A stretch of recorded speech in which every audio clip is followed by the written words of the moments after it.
everybody. It is a icy, snowy day outside. We have had some crazy weather here in Nova Scotia. Lots and lots of ice. So anyway, we are starting our morning. We're just about to have breakfast, and I'm going to set the schedule for the day for the kids. Bennett wants to obviously come over and say something.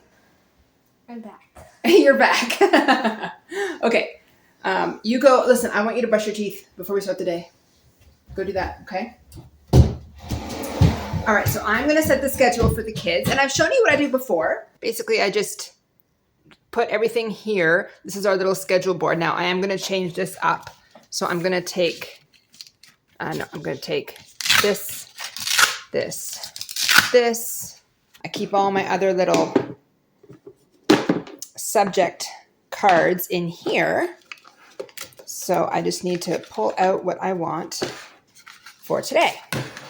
We don't do all of these all the time, but we just go through and pick out what we're going to do for the day. So I want this one, and let's see, I will take a break in there, and math, and I think that is what we'll do. Actually, I think I'm going to throw in, I'm going to read from our history book as well. We don't always do exactly what I set on the board. These are like our goals for the day. We don't always achieve everything, but what we don't, if we don't accomplish something today, then I usually will pick it up and we'll do it tomorrow. So that's usually how that works. So I'm going to put history there because I'm going to do my read aloud and history reading while the kids are doing their morning journals. Then we're going to do all about reading. Then we'll have a break. And then we'll do math. So I just put these little Velcro strips on the backs of the cards, and on this, it's just like a piece of Bristol board or bulletin board, whatever you would call it. So I have that schedule made up for the day. We'll be getting started here in just a moment. I just took my sourdough out of the oven. I bake sourdough pretty much every single day for the most part. We usually go through at least one loaf. So this is my sourdough loaf for the day. I've gotten comfortable with it. When I first started back in the summer, I felt like the crust was way too thick, but I put it in the Dutch oven. I line the Dutch oven with parchment paper, and the oven's still hot, so it might fog up the camera, but I put the Dutch oven on a baking sheet, and I have found that actually keeps the bottom from getting too tough in my oven. I have a very hot oven. So yeah, anyway, we are going to get started with the day here in just a moment. And once again, I will bring you along for pretty much all of it. We'll just kind of see how the day goes and what we get accomplished. Bennett is really wanting to be on camera right now. What do you want to say? I have my toy car right here. It's really cool. But that doesn't have anything to do with this day. No, but it has a lot to do with you, right? Yes. Because you love your cars. Yes.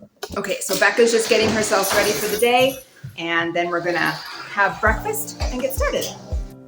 If you guys could do something for me really quick, just comment on this video where you're watching from. I'm starting a thing with the kids where we're going to put a sticker on the map for everywhere in the world that we have a viewer. So if you could do that, I would really appreciate it.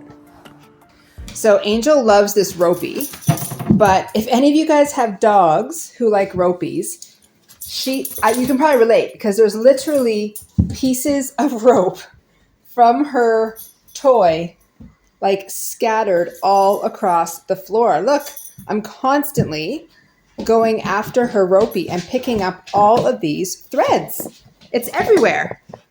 Like literally just rope, pieces, strings, everywhere. She's messier than the kids sometimes, I swear. So while the toast is toasting, I guess this is what I'm doing. Also, if you're new here, I would love it if you would be part of my YouTube family. So click subscribe if homeschool and homemaking content are the things that you enjoy, because that is what we are all about here on this channel. In the summer, I throw in some homestead things as well, but mostly homeschool and homemaking.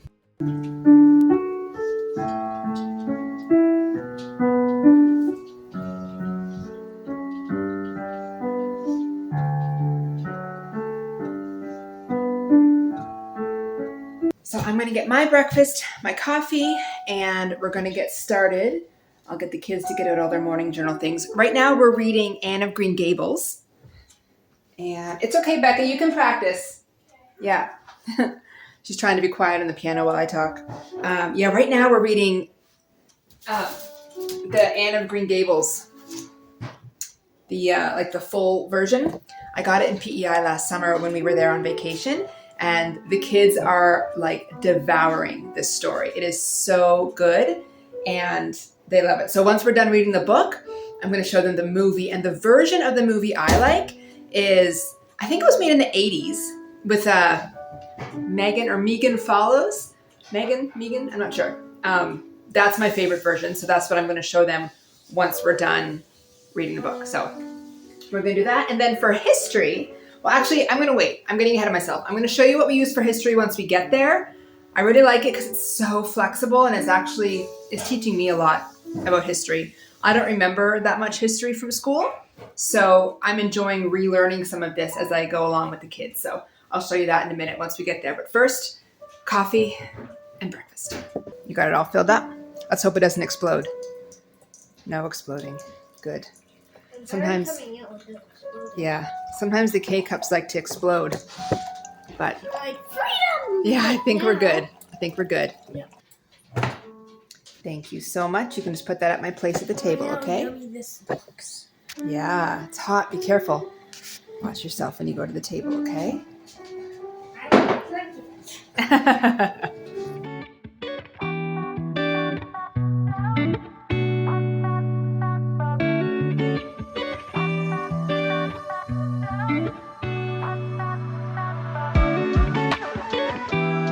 Look, she went right over to her bowl, waiting for her food.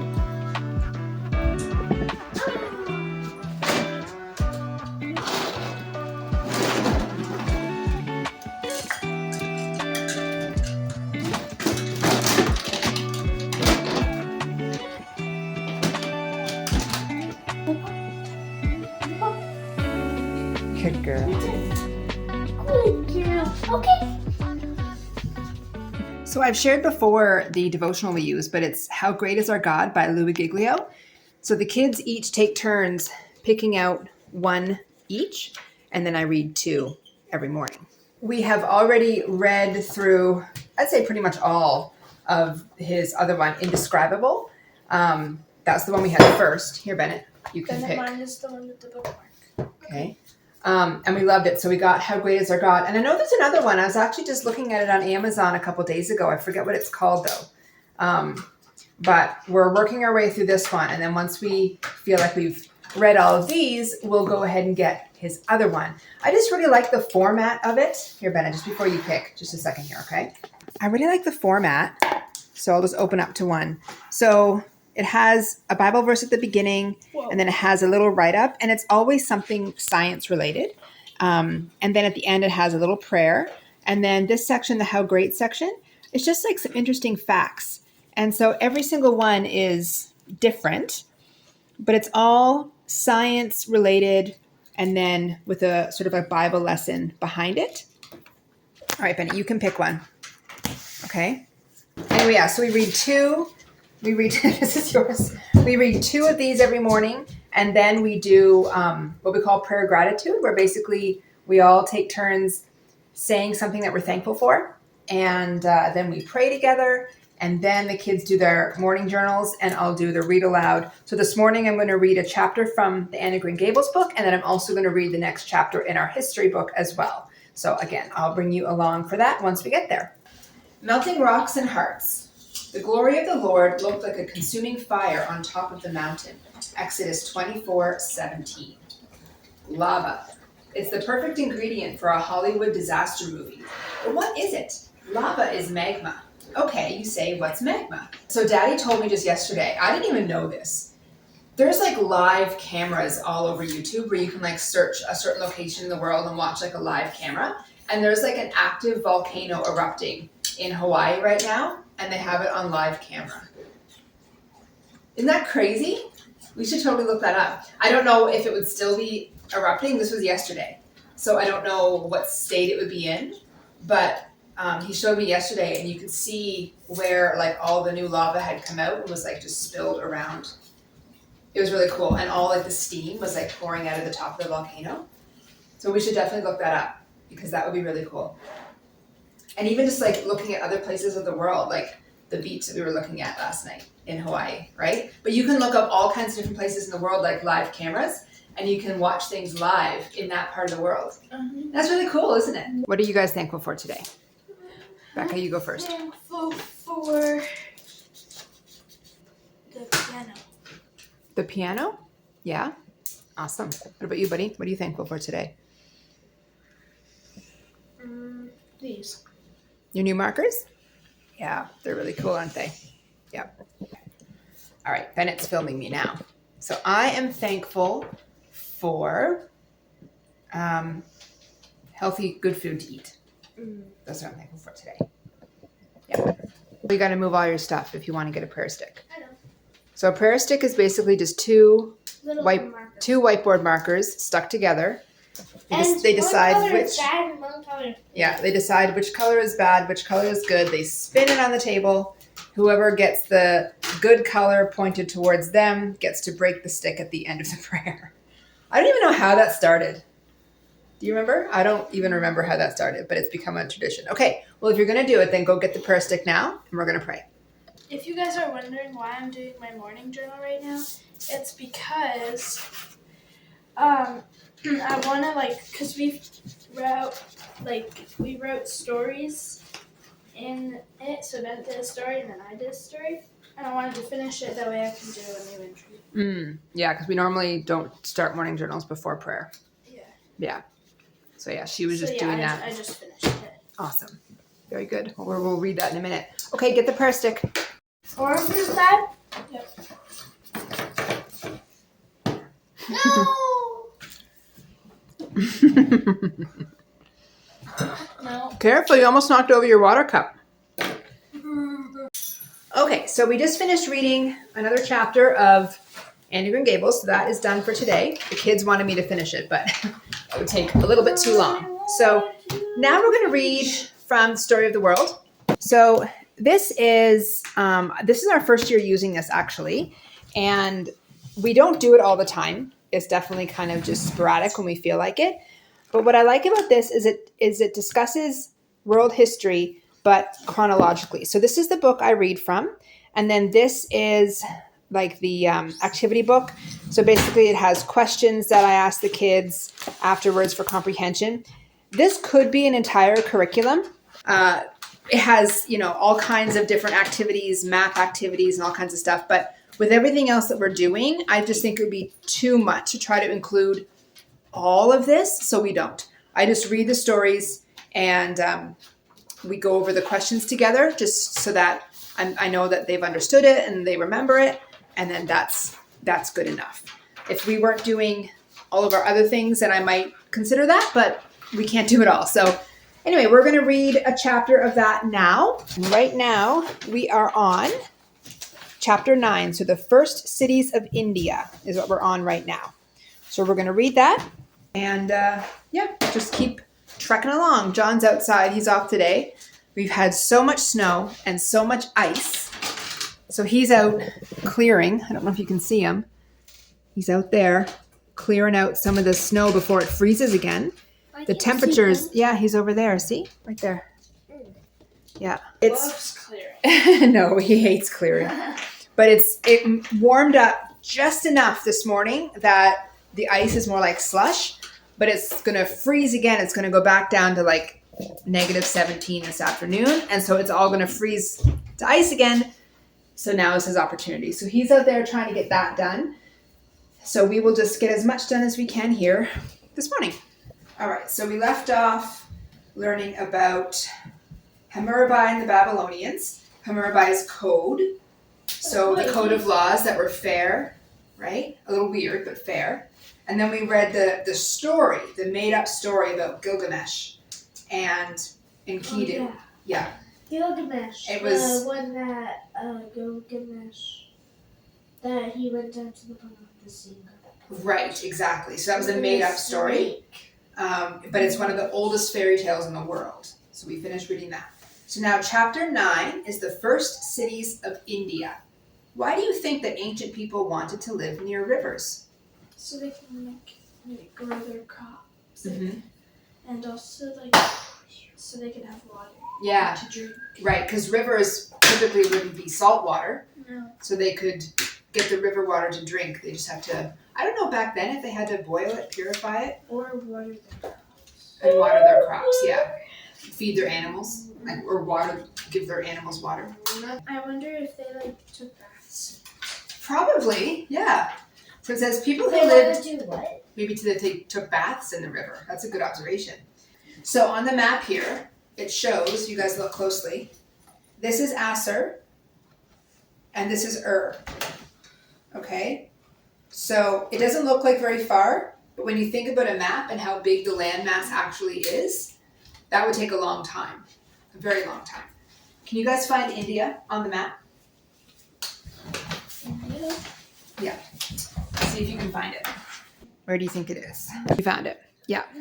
So India is there, and where we are reading about is, I'm trying to think, where did they say it was? So this is the Arabian Sea, and that was on our little map. There's a river here. Okay, we found it. So where are we here? India. So that's what we're talking about now. The Arabian Sea, the Persian Gulf, and then the rivers we're talking about here is this here, the Euphrates and the Tigris River right there. It's hard to find on the big map because there's so many things, but that's where we're looking right now. The people of India also used a river as a road. Their river was called the Indus, and the land around the Indus River was called the Indus Valley. All right, here we go. The first cities of India. So why did ancient people use the river as a road? Taking a big wagon with cows and stuff was really, really hard. Yeah, so why was the river any better? Because they could just go on a boat and float across. Right, exactly. And why did people in ancient Mesopotamia and India build cities near rivers? They could have water.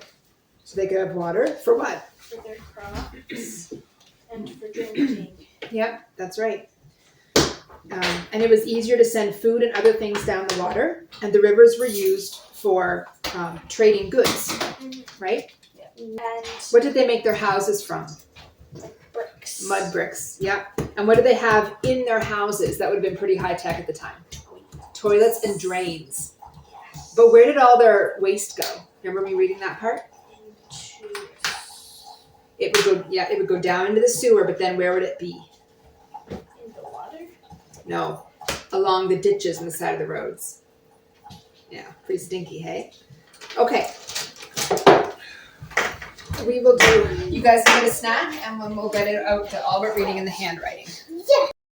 Okay, so now the kids are going to do handwriting and all about reading. So, Bennett, you're going to do this page and this page. So up here, it says, trace the lines of the poem by Edgar Guest. So just going to trace the poem, and then I'll read it with you once you trace it, okay? Over here. Here, it says letters rest on the baseline without going below it. So copy these letters, making sure you don't go below that baseline, okay? Here, this is what I'm going to write on the whiteboard for you. It says, in your best handwriting, write the continent, country, state, and city in which you live. Well, because we're in Canada, we don't have a state. We have provinces. So I'm going to write it on the whiteboard for each one. The continent is North America, country is Canada, province is Nova Scotia, and then I'll write our city as well. You're going to trace and copy. Here you're going to copy your letters. You're going to copy the words, and then you get to do the maze at the end. Okay, so we might combine two for you today. We're just going to see how it goes, because some of these we might go through fairly quickly. So we'll see. What do I have to do here? I already Copy? trace. You're tracing that poem. Okay, Becca? This has 4. O, U. Mm-hmm.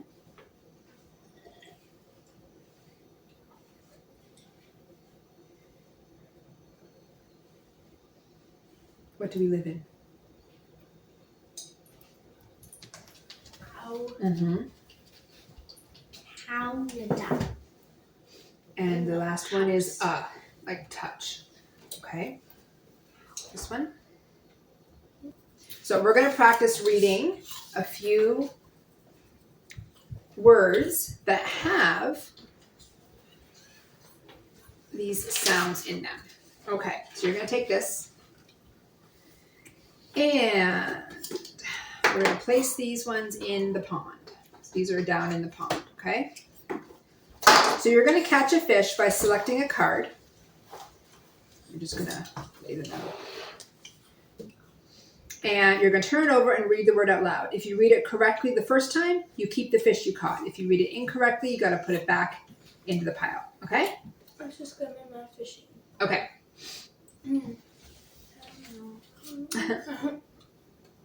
Tot. Okay. Fish over there. Okay.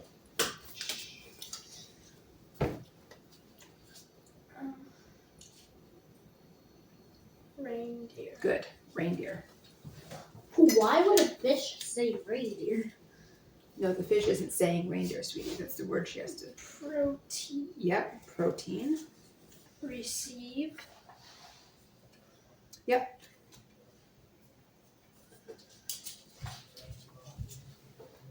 Vein. And beige. Right. Good. Pretty simple, I think. But what I want you to remember, though, even though you have a easy time reading them, spelling them is a different thing, right? So I want you to remember that when you're spelling out a word and it has the ah sound or the A or the E sound, you want to think about it. Like, for example, I know sometimes when you write the word there, there's multiple different spellings, right? There's they, They. You often put AY. There's never an AY option, They. Then if you're doing there, as in they are, it's They apostrophe RE. But if you're doing there as in possessive, so you're going over to their house, or It's THERE. EIR, which is what we just did. That's where that A comes into place. Okay, EIR. THERE is when you're going there, like you're going to go there for lunch. So THERE is a place. So many things.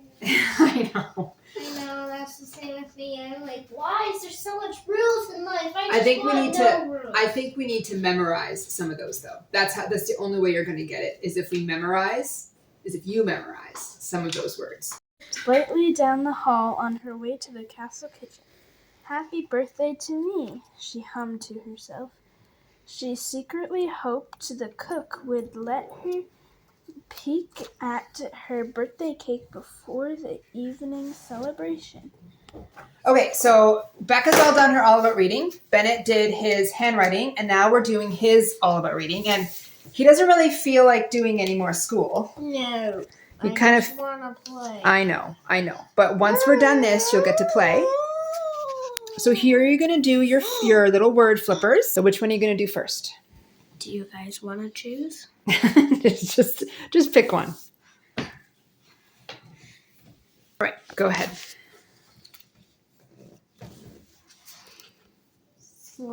Slam, good. Like a slam dunk. Yep. Slug. Yep.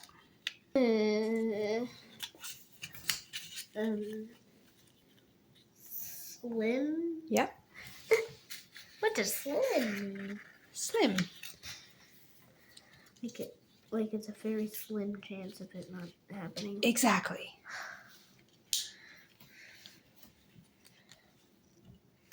Slap. Yep.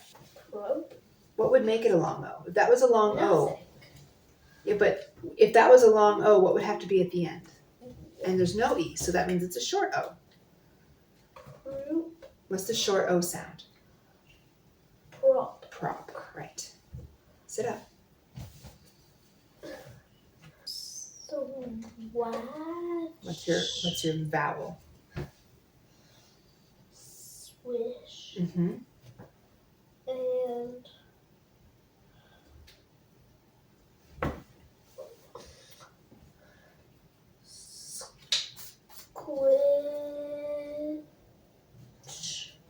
squish. Squish. And last one for this page, and then we're going to read a story.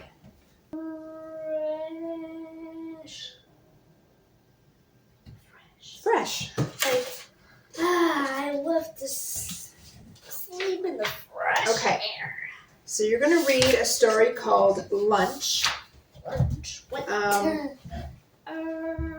Now, there is a warm-up sheet for that. I think you can read the story without doing the warm-up sheet. What do you think? Yeah. Do you think you're able? Yeah, where's the book? All right, that's good. Where is the book?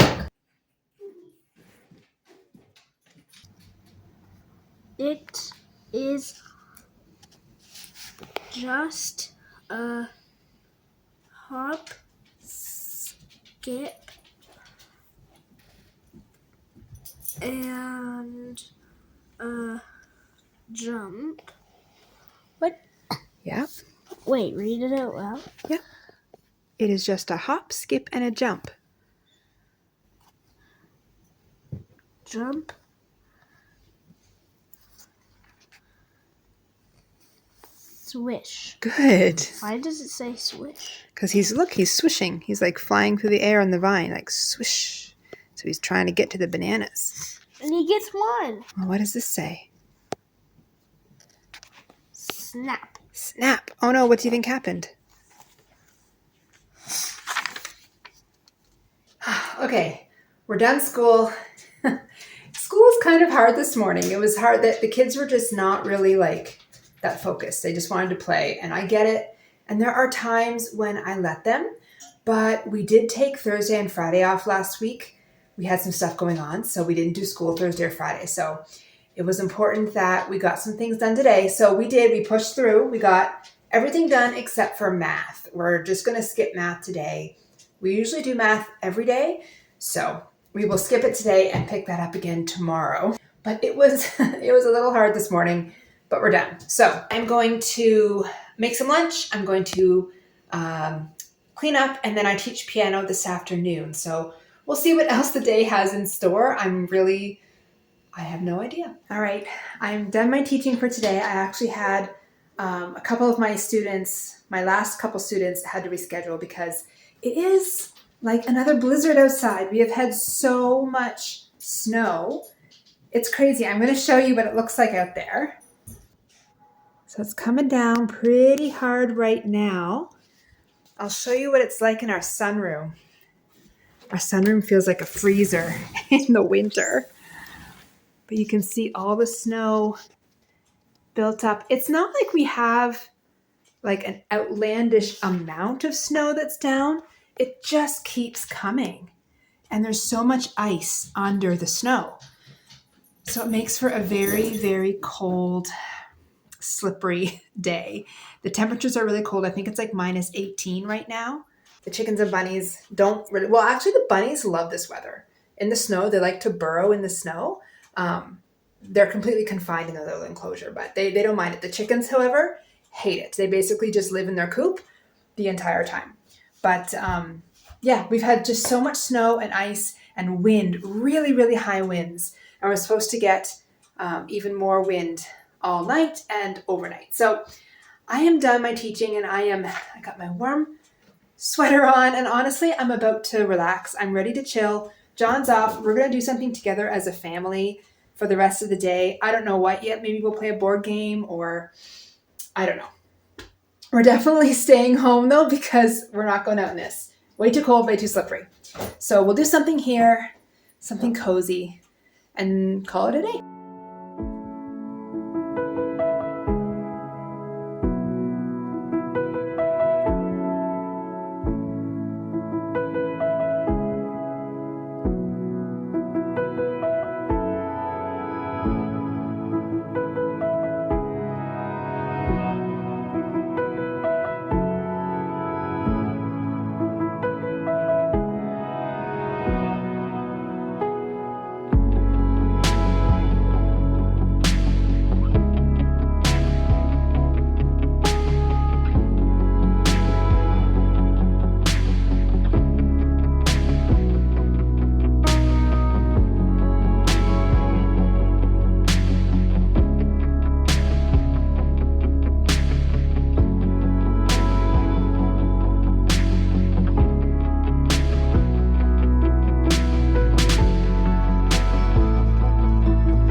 John and Becca are going out to lock up the bunnies and the chickens for the night. It's much earlier than normal. You don't usually go out there till later, but it's getting so windy outside right now. It's just getting so stormy. So they're just going to take care of that now.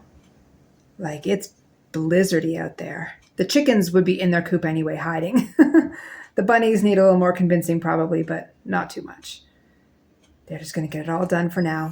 We actually just ordered a pizza for supper, which is great because I won't have to cook.